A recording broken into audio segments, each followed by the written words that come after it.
Tubewell है tubewell वेखने पे ਇਹਦਾ ਕੀ ਬਗੈਰ ਜਾਂ ਫਿਲਟਰ ਤੋਂ ਬਗੈਰ ਮੋਟਰ ਤੋਂ ਬਗੈਰ ਆਟੋਮੈਟਿਕ ਚੱਲਦਾ ਪਿਆ ਆਪਣਾ ਕਦੋਂ ਤੇ ਹੈਗਾ ਕਦੋਂ ਦੇ ਵੇਖਦੇ ਪਏ ਲੱਗ ਗਿਆ ਸਾਹਮਣੇ ਬਾਲ ਨਜ਼ਰ ਆਉਂਦੇ ਵੀ ਆ ਇਹ ਬਾਹਰ ਇੰਡੀਆ ਦੀ ਹਾਂਜੀ ਇਸ ਇੰਡੀਆ ਦੇ ਬਾਲ ਨਾ ਇਹ ਤਕਰੀਬਨ 1 ਕਿਲੋਮੀਟਰ ਹੋਏਗੀ ਉਸ ਵਕਤ ਅੱਧੇ ਲੱਗ ਜਾਏਗਾ ਕੱਦੇ ਲੱਗੇਗਾ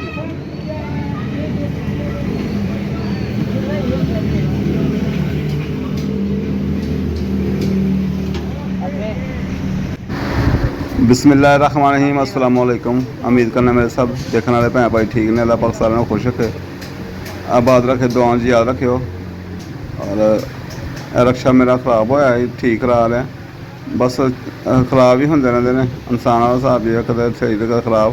ते काफ़ी 3-4 काम करवाने वाले होंदे करवा लिया ही बस यही होंदा कि रक्षा जिहड़ा कोई कमा लो जां कोई बच गया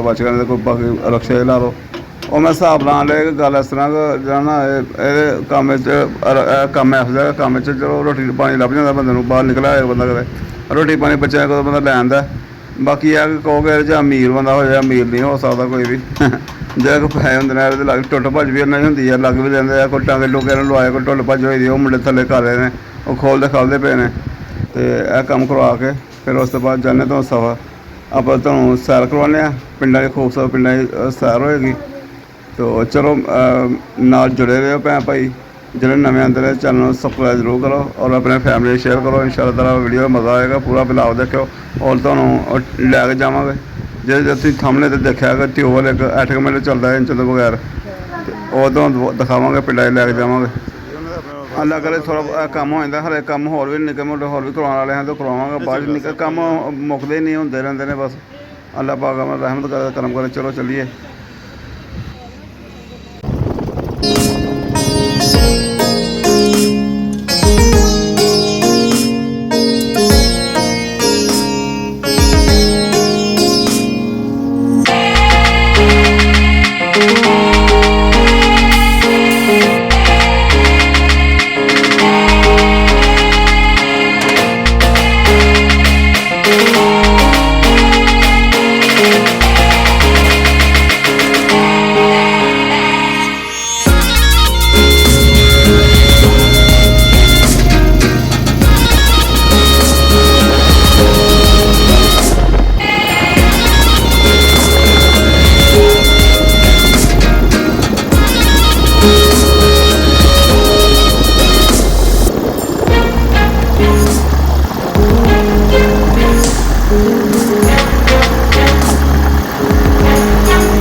ਲੋ ਜੀ ਅਸੀਂ ਆ ਗਏ ਪਾਕਿਸਤਾਨ ਦੇ ਆਖਰੀ ਕੋਨੇ ਤੇ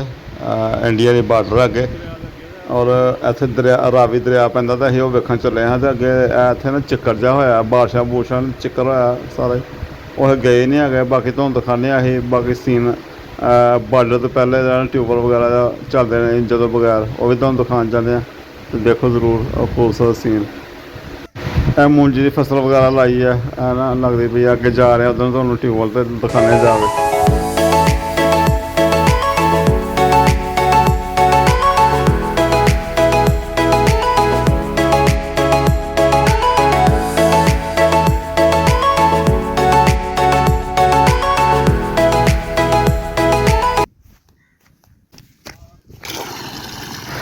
ਲੋ ਜੀ ਇਹ ਉਹ ਟਿਊਬਲ ਹੈਗਾ ਜਿਹੜਾ ਇੰਜਨ ਤੋਂ ਬਗੈਰ ਮੋਟਰ ਤੋਂ ਬਗੈਰ ਚੱਲਦਾ ਕੋਈ ਫਿਲਟਰ ਨਹੀਂ ਮੋਟਰ ਨਹੀਂ ਲੱਗੀ ਹੋਈ ਇੰਜ ਹੀ ਕੁਦਰਤੀ ਚੱਲਦਾ ਪਿਆ ਵਾ ਔਰ ਇਹਨੂੰ ਕਾਫੀ ਅਰਸਾ ਪਹਿਲੇ ਮੈਂ ਵੇਖ ਗਿਆ ਅੱਜ ਤੋਂ 24 ਸਾਲ ਪਹਿਲੇ ਵੀ ਇਸ ਤਰ੍ਹਾਂ ਮੈਂ ਵੇਖ ਗਿਆ ਇਹ ਚੱਲਦਾ ਇਸ ਤਰ੍ਹਾਂ ਫਿਲਟਰ ਤੋਂ ਬਗੈਰ ਪਾਣੀ ਆਉਂਦਾ ਉਹਦਾ ਚੱਲਦਾ ਹੁੰਦਾ ਇੱਥੇ ਕੋਈ ਜ਼ਿਮੀਂਦਾਰ ਲੱਗੇ ਹੋਏ ਨੇ ਉਹਨਾਂ 'ਚੋਂ ਕੋਈ ਬੰਦਾ ਸਾਨੂੰ ਮਿਲਦਾ ਉਹਨੂੰ ਪੁੱਛਦੇ ਹਾਂ ਇਹ ਕੀ ਮਾਜਰਾ ਹੈਗਾ ਕੀ ਸੀਨ ਹੈਗਾ ਕੀ ਕਹਾਣੀ ਹੈ ਇਹਦੀ ਇਹ ਕਿਸ ਤਰ੍ਹਾਂ ਚੱਲਦਾ ਹੈ ਅਤੇ ਵੇਖੋ ਜ਼ਿਆਦਾ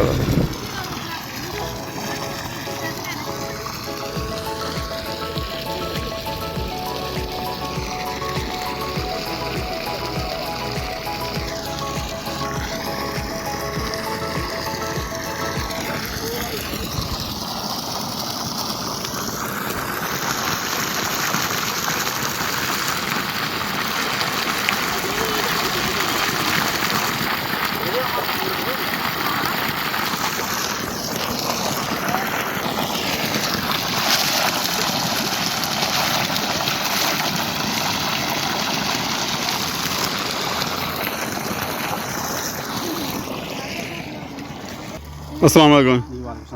और भाई जी की हाल है ठीक ठाक है तो जी भाई उन्होंने मेरा ख्याल है यही ਤੁਹਾਡਾ ਪਿੰਡ ਹੈ ਜੀ ਵੱਡਾ ਭਾਈ ਠੀਕ ਹੋ ਗਿਆ ਤੇ ਸ਼ੁਰੂ ਤੋਂ ਵੱਡਾ ਭਾਈ ਰਹਿਣ ਵਾਲੇ ਸ਼ੁਰੂ ਤੋਂ ਤੇ ਇਹ ਮਾਸ਼ਾ ਦਾ ਟਿਊਬਲ ਹੈ ਜਾਂ ਟਿਊਬਲ ਵੇਖਣੇ ਪਏ ਆ ਇਹਦਾ ਕੀ ਹੈਗੀ ਆ ਕਿਉਂ ਇਹ ਇੰਜਨ ਤੋਂ ਬਗੈਰ ਜਾਂ ਫਿਲਟਰ ਤੋਂ ਬਗੈਰ ਮੋਟਰ ਤੋਂ ਬਗੈਰ ਆਟੋਮੈਟਿਕ ਚੱਲਦਾ ਪਿਆ ਆ ਆਪਣਾ ਕਦੋਂ ਤੇ ਹੈਗਾ ਕਦੋਂ ਦੇ ਵੇਖਦੇ ਪਏ ਤੁਸੀਂ ਤਕਰੀਬਨ 40-50 ਸਾਲ ਤੋਂ ਜ਼ਿਆਦਾ ਹੀ ਹੋਏਗਾ ਅੱਛਾ ਹਾਂਜੀ ਜਾਂ ਕਿ ਚੱਲਦਾ ਪਿਆ ਮੇਰੀ 36 ਸਾਲ ਉਮਰ ਹੋ ਗਈ ਹੈ ਮੇਰੀ ਹੋਸ਼ ਤੋਂ ਪਹਿਲੇ ਅੱਛਾ ਹੋਸ਼ ਤੋਂ ਪਹਿਲੇ 36 ਸਾਲ ਉਸ ਦਾ ਅੱਜ ਤੋਂ 22 ਸਾਲ ਪਹਿਲੇ ਵੀ ਮੈਂ ਆ ਗਿਆ ਵੇਖਿਆ ਵੈਸੇ ਇਸ ਤਰ੍ਹਾਂ ਹੀ ਚੱਲਦਾ ਵੇਖਿਆ ਮੈਂ ਜ਼ਿਆਦਾ ਹੀ ਪਾਣੀ ਮਤਲਬ ਉਸ ਤੋਂ ਅੱਜ ਤੋਂ 22 ਸਾਲ ਅੱਛਾ ਇਹ ਜੇ ਇੱਥੇ ਦਰਬਾਰ ਸ਼ਰੀਫ ਵਾਲੇ ਚਿਸ਼ਤੀ ਸਰਕਾਰ ਨੇ ਜੀ ਉਹਨਾਂ ਦੇ ਕਰਾਮਾਤਾਂ ਨੇ ਕੋਈ ਸਰਕਾਰ ਦੀ ਕਰਮਾਤ ਉਹਨਾਂ ਨੇ ਕਰਾਮਾਂ ਦੇ ਵਿੱਚ ਹਾਂ ਬਾਕੀ ਟਿਊਬਲ ਹੋਰ ਇਹਨਾਂ ਵੇਖਣਾ ਪਰ ਫਿਲਟਰ ਇੱਥੇ ਲੱਗੇ ਹੋਏ ਨੇ ਤੇ ਉਹ ਵੀ ਬੰਦ ਨੇ ਵੇਖੋ ਇਹ ਚੱਲਦਾ ਪਿਆ ਕਈ ਲੋਕ ਕਹਿੰਦੇ ਕਿ ਦਰਿਆ ਦੀ ਵਜ੍ਹਾ ਤੋਂ ਨਹੀਂ ਨਹੀਂ ਨਹੀਂ ਮੈਂ ਦਰਿਆ ਦੀ ਵਜ੍ਹਾ ਤੋਂ ਦਰਿਆ ਦੇ ਲਾਗੇ ਹੋਰ ਵੀ ਟਿਊਬਲ ਹੈ ਕੋਈ ਨਹੀਂ ਹਾਂਜੀ ਕਾਫੀ ਸਾਰੇ ਨੇ ਸਾਰੇ ਬੋਰ ਜ਼ਿਆਦਾ ਹੋਏ ਦੇ ਨੇ ਹਾਂਜੀ ਇਹਦਾ ਬੋਰ ਮੁਖਤਲਫ ਆਮ ਬੋਰਾਂ ਨਾਲ ਡੂੰਘਾ ਹੁੰਦਾ ਹੈ ਹਾਂਜੀ ਤੇ ਨਾਲੇ ਮੈਂ ਵੇਖਣਾ ਪਿਆ ਇਹ ਬਾਰਡਰ ਲੱਗ ਗਿਆ ਸਾਹਮਣੇ ਬਾਰ ਨਜ਼ਰ ਆਉਂਦੇ ਪਈ ਆ ਇਹ ਬਾਹਰ ਇੰਡੀਆ ਦੀ ਹਾਂਜੀ ਇਸ ਇੰਡੀਆ ਦੀ ਬਾਰ ਨਾ ਇਹ ਤਕਰੀਬਨ 1 ਕਿਲੋਮੀਟਰ ਹੋਏਗੀ ਉਸ ਵਕਤ ਨਹੀਂ ਜਾ ਸਕਦੇ ਬਾਰਿਸ਼ਾਂ ਪਈਆਂ ਹੋਈਆਂ ਨੇ ਰਸਤਾ ਖਰਾਬ ਹੈਗਾ ਨਹੀਂ ਜਾ ਸਕਦੇ ਅਸੀਂ ਇਜਾਜ਼ਤ ਬਗੈਰ ਦੂਸਰਾ ਤੁਹਾਨੂੰ ਦਿਖਾ ਨਹੀਂ ਸਕਦੇ ਖੁਦ ਸਾਨੂੰ ਨਜ਼ਰ ਆਉਂਦਾ ਪਿਆ ਬਾਕੀ ਜ਼ੂਮ ਕਰਕੇ ਨਹੀਂ ਤੁਹਾਨੂੰ ਦਿਖਾ ਸਕਦੇ ਤੇ ਇਹ ਤੁਸੀਂ ਇੱਥੇ ਆ ਕੰਮ ਕਰਦੇ ਪਏ ਆ ਕੇ ਤੁਹਾਡੀ ਪੈਲੀ ਪੁਲੀ ਹੈ ਤੇ ਤੁਹਾਨੂੰ ਕੋਈ ਮਨਮੂਦ ਨਹੀਂ ਹੈਗਾ ਤੁਹਾਨੂੰ ਕੋਈ ਖਤਰਾ ਨਹੀਂ ਹੈਗਾ ਕਿਸੇ ਕਿਸਮ ਦਾ ਕੋਈ ਨਹੀਂ ਅੱਛਾ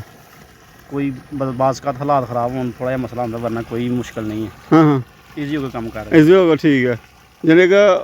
ਉਹਨਾਂ ਕੋਲ ਇਜਾਜ਼ਤ ਹੀ ਵੈਸੇ ਕੋਈ ਉਹਨਾਂ ਦੀ ਸਾਨੂੰ ਇਜਾਜ਼ਤ ਦੀ ਜ਼ਰੂਰਤ ਹੀ ਕੋਈ ਨਹੀਂ ਆਪਣਾ ਰਕਬਾ ਸਾਡਾ ਹਾਂਜੀ ਹਾਂਜੀ ਠੀਕ ਹੋ ਗਿਆ ਇਹ ਸਾਹਮਣੇ ਬਾਰਡਰ ਤੋਂ ਪਾਰ ਹੋਣੇ ਕਿਹੜੇ ਪਿੰਡ ਨੇ ਪਤਾ ਕੋਈ ਪਤਾ ਨਹੀਂ ਪਤਾ ਨਾਵਾਂ ਦਾ ਨਹੀਂ ਠੀਕ ਹੋ ਗਿਆ ਤੇ ਸਾਡੇ ਤੇ ਇਹ ਸਾਈਡ ਦੇ ਕਿਹੜਾ ਪਿੰਡ ਆ ਪਿਛਲੀ ਸਾਈਡ ਦੇ ਇਹ ਵੱਡਾ ਭਾਈ ਹੈ ਹਾਂਜੀ ਇਹ ਛੋਟਾ ਭਿਆਲ ਤੇ ਵੱਡਾ ਭਿਆਲ ਛੋਟਾ ਭਿਆਲ ਵੱਡਾ ਭਿਆਲ ਦਾ ਜੀ ਇਹ ਛੋਟੇ ਵੱਡੇ ਭਿਆਲ ਦੇ ਵਿੱਚ ਇੱਕ ਪੋਸਟ ਹੈਗੀ ਹੈ ਪਾਕਿਸਤਾਨ ਦੀ ਜੀ ਹਾਂਜੀ ਇਹ ਪੋਸਟ ਨਜ਼ਰ ਆਉਂਦੀ ਨਜ਼ਰ ਆ ਰਹੀ ਸਾਹਮਣੇ ਅੱਛਾ ਤੇ ਇਹ ਬੈਕ ਸਾਈਡ ਦੇ ਇਹ ਕੀ ਹੈ ਆਬਾਦੀ ਇਹ ਕਾਜ਼ੀਆਂ ਚੱਕ ਅੱਛਾ ਕਾਜੀ ਤੱਕ ਸੌਂਟੀ ਹਾਂਜੀ ਨੈਤਪਰ ਗਰੋਟਾ ਇਹ ਨੈਬੋ ਗਰੋਟਾ ਵੀ ਇਧਰ ਹੀ ਹੈ ਐਂਡ ਤੇ ਮੈਂ ਨੈਗਰੋਟਾ ਆ ਉਹ ਨੁਕਰ ਹਾਂਜੀ ਨੈਬੋ ਗਰੋਟਾ ਜਿਹਨੂੰ ਕਹਿ ਦਿੰਦੇ ਨੇ ਕਿ ਪਾਕਿਸਤਾਨ ਦਾ ਟਾਈਮ ਆ ਉਹ ਇੱਥੋਂ ਨੋਟ ਕੀਤਾ ਹੁੰਦਾ ਹਾਂਜੀ ਮਜ਼ਾਰ ਤੋਂ ਵੱਡੇ ਭਾਈ ਦਰਬਾਰ ਹਾਂਜੀ ਇੱਥੋਂ ਨੋਟ ਕੀਤਾ ਹੁੰਦਾ ਠੀਕ ਹੈ ਆ ਲੋ ਜੀ ਇੱਕ ਖਸੂਸੀਅਤ ਹੋਰ ਹੈ ਤਹਿਸੀਲ ਸ਼ਗਰ ਦਾ ਪਿੰਡ ਹੈਗਾ ਬੜਾ ਭਾਈ ਜਿੱਥੇ ਬੜੇ ਮਸ਼ਹੂਰ ਹਸਤੀਆਂ ਨੇ ਅਬਦੁਲ ਸਨਾਦ ਚਿਸ਼ਤੀ ਇਹਨਾਂ ਦੇ ਬਾਰੇ ਪਿੰਡ ਦੇ ਬਾਰੇ ਇਹ ਸੁਣਿਆ ਨਗਰੋਟਾ ਪਿੰਡ ਦਾ ਨਾਂ ਲਿਆ ਆ ਮੀਡੀਆ ਦੇ ਵਿੱਚ ਸੁਣਿਆ ਕਿ ਇੱਥੋਂ ਪਾਕਿਸਤਾਨ ਦਾ ਜਿਹੜਾ ਟਾਈਮ ਆ ਨਾ ਉਹ ਇੱਥੋਂ ਸ਼ੁਰੂ ਹੁੰਦਾ ਆ ਔਰ ਸੂਰਜ ਦੀ ਪਹਿਲੀ ਕਿਰਨ ਸੁਬਾਹ ਦੀਆਂ ਇੱਥੋਂ ਇਹ ਪਿੰਡ 'ਤੇ ਪੈਂਦੀ ਹੈ ਪਾਕਿਸਤਾਨ ਦੇ ਪਿੰਡ ਦੇ ਪਹਿਲੀ ਕਿਰਨ ਪਾਕਿਸਤਾਨ ਪੈਂਦੀ ਹੈ ਸੂਰਜ ਦੀ ਐਵੇਂ ਗੱਲ ਹੈ ਜੀ ਬਿਲਕੁਲ ਠੀਕ ਹੈ ਤੋ ਲੋ ਜੀ ਆਪਣਾ ਜਾਣਾ ਅਸੀਂ ਬਾਰਿਸ਼ਾਂ ਬੂਸ਼ਾਂ ਚਿੱਕੜ ਚੁੱਕਰ ਅਸੀਂ ਨਹੀਂ ਜਾ ਸਕਦੇ, ਅੱਗੇ ਦਰਿਆ ਰਾਵੀ ਵਿੱਚ ਪੈਂਦਾ ਪਿਆ। ਇਹ ਦਰਿਆ ਰਾਵੀ ਦੇ ਨਾਲ ਦਰਿਆ ਰਾਵੀ ਬਾੜ ਦੇ ਨਾਲ ਹੀ ਹੈ ਜੀ ਇਹ ਬਾਤ ਇਹ ਬਾੜ ਦੇ ਨਾਲ ਦਰਿਆ ਰਾਵੀ ਹੈ। ਸਰ ਦਰਿਆ ਰਾਵੀ ਦੇ ਨਾਲ ਹੀ ਅੱਗੇ ਗੁਜ਼ਰੋ ਤੇ ਸਾਹਮਣੇ ਤਾਂ ਕਲੀਅਰ ਹੈ, 1 ਕਿਲੋਮੀਟਰ ਸਾਹਮਣੇ ਨਜ਼ਰ ਆਉਂਦਾ ਵੀ ਉਹਨੇ ਪੋਸਟਾਂ ਵਗੈਰਾ ਨੇ। ਅਬ ਅੱਗੇ ਉਹ ਗਾਂ ਅੱਗੇ ਭਾਈ ਉਹਨਾਂ ਨੂੰ ਪੁੱਛੋ, ਉਹਨਾਂ ਨੇ ਟੈਂਕੀ ਸ਼ੈਂਕੀ ਆ ਉਹ ਪਿੰਡ ਨਜ਼ਰ ਆਉਂਦੇ ਨੇ, ਹੁਣ ਪਤਾ ਨਹੀਂ ਕੀ ਪਿੰਡ ਦਾ ਹੈਗਾ ਬਾਕੀ। ਤੇ ਠੀਕ ਹੈ ਭਾਈ ਇਹਨਾਂ ਖੇਤੀਬਾੜੀ ਹੋ ਰਹੀ ਹੈ, ਮੂੰਜੀਆਂ ਦੇ ਦਿਨ ਮੂੰਜੀਆਂ ਲੱਗਦੀਆਂ ਪਈਆਂ ਨੇ। ਬਾਕੀ ਇਹ ਟਿਊਬਲ ਵਗੈਰਾ ਇੱਕ ਇਹ ਟਿਊਬਲ ਹੁੰਦਾ ਰਿਹਾ ਤੇ ਹੋਰ ਵੀ ਟਿਊਬਲ ਹੁੰਦੇ ਰਹੇ ਨੇ ਇੱਥੇ। ਹੈ ਨਾ ਬੰਦ ਹੋ ਜਾਣੇ ਵਿੱਚ, ਬੰਦ ਵੀ ਹੋ ਜਾਣੇ ਵਿੱਚ ਚੱਲਦੇ ਅੱਛਾ ਵਿੱਚ ਬੰਦ ਵੀ ਹੋਏ ਨੇ। ਠੀਕ ਹੈ ਠੀਕ ਹੋ ਗਿਆ। ਉਹ ਇੱਕ ਸਾਹਮਣੇ ਚੱਲਦਾ ਪਿਆ ਉਹ ਵੀ ਅਗਰ ਮਿਲ ਗਿਆ, ਉਹ ਵੀ ਆਟੋਮੈਟਿਕ ਸ਼ੁਰੂ ਹੋ ਗਿਆ, ਪਹਿਲੇ ਬੰਦ ਸੀ ਸ਼ੁਰੂ ਹੋ ਗਿਆ। ਹੁਣ ਸ਼ੁਰੂ ਹੋ ਗਿਆ। ਠੀਕ ਹੋ ਗਿਆ। ਠੀਕ ਹੈ ਭਾਈ ਜੀ, ਬਹੁਤ ਮਿਹਰਬਾਨੀ, ਸ਼ੁਕਰੀਆ। ਕੀ ਨਾਂ ਤੁਹਾਡਾ? ਦਿਲਾਵਰ ਹੁਸੈਨ। ਮਾਸ਼ਾਅੱਲਾ ਨਾਂ ਸੁਣਾ ਦਿਲਾਵਰ ਹੁਸੈਨ। ਠੀਕ ਹੈ ਮਿਹਰਬਾਨੀ। ਕੀ ਕਹਿੰਦੇ ਮੈਂ ਜਲਦੀ ਹੈ ਭਾਈ, ਤੇਰਾ ਪਿੰਡ ਵੀ ਇਹੀ ਹੈ? ਤੂੰ ਵੀ ਲਾ ਕੇ ਡੰਗਰ? ਹਾਂ ਮੁੰਜੀ ਲਾਣੇ। ਅੱਛਾ ਕਿੰਨੀ ਕੁ ਲੱਗੀ ਹੈ? ਅੱਛਾ ਮੁੰਡਾ ਕਹਿੰਦਾ ਵੀਡੀਓ ਨਾ ਬਣਾ, ਵੀਡੀਓ ਤੋਂ ਪਤਾ ਨਹੀਂ ਕਿਉਂ ਡਰਦੇ ਨੇ, ਆਹ ਬੰਦੇ ਨੂੰ ਇਹ ਸਮਝ ਨਹੀਂ ਆਉਂਦੀ ਬਲਾਗ ਤੋਂ ਕਿਉਂ ਡਰਦੇ ਨੇ।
लो जी भैन भाइयों, सारा सफ़र होया है ख़त्म। तो सानू इजाज़त दो और वीडियो अपनी भैन भाई फैमिली शेयर करो और दुआवां याद रखियो। सारी मूंजी वगैरह फसल वगैरह लगी हुई है, तुहानू दसने पे चलते फसल। तो ठीक है भैन भाइयों, अल्लाह हाफिज़।